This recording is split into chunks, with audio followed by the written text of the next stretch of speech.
let's move to the next video of this Minecraft series, learning geology from Minecraft. Yeah. So in today's video, we are gonna see some interesting things from a geological aspects that are that can be learned through Minecraft. Yeah. So here's the Minecraft world which I made, and here are some basic things which I will demonstrate you in today's video. We have one thing here, we have one thing over there, and we have third thing over here, and there are many other things. There's a surprise block here, pressing which we will go to a crazy location in which we are going to learn something new. So now, starting one by one, let us start through the first part of this tutorial. Yeah. This first part of the tutorial, in this we are going to see how the rocks are classified, and how Minecraft tells us to learn this rock classification. Let us also see that. So first of all, rocks, as you know, are classified into three types. Yeah. Firstly, there are igneous rocks. Igneous rocks form from the cooling and solidification of molten rock. Like the magma, it is cooled and solidified, and hence the igneous rocks are formed. So there are basically two types of igneous rocks. They are intrusive igneous. As you can see here, diorite and granite. These are the examples of intrusive igneous rocks, and they are formed by the magma that cools slowly beneath the Earth's surface and results in large crystals. And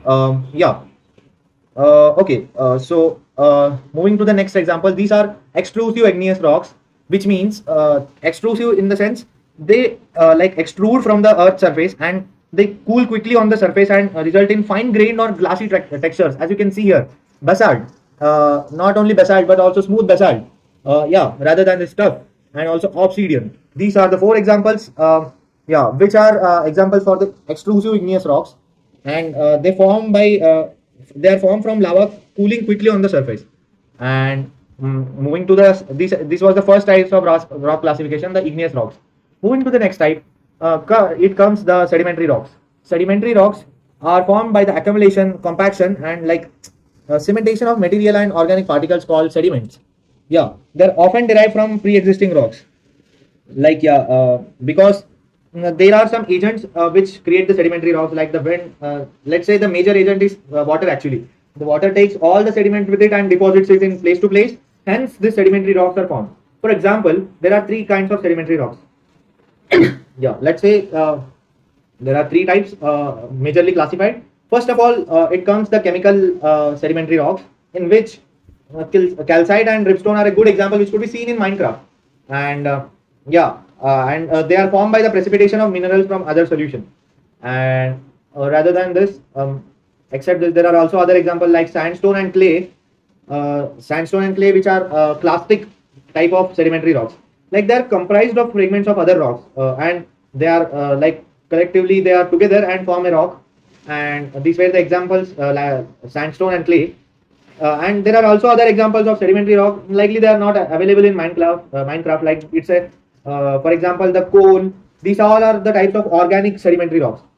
They result from the accumulation of plant and animal debris. Yeah, and there are also the metamorphic rocks, which I cannot show from the Minecraft. But metamorphic rocks are basically there are two types of metamorphic rocks, foliated and non-foliated. But metamorphic rocks are defined in such a way that they are resulted from the transformation of existing igneous, sedimentary, and older metamorphic rocks. They result from the existing rocks itself. And how they result? They result from a very high pressure, temperature, or even a series of chemical reactions without the rock melting. Yeah. And this was all about the rock classification in the Minecraft. Okay. Thank you.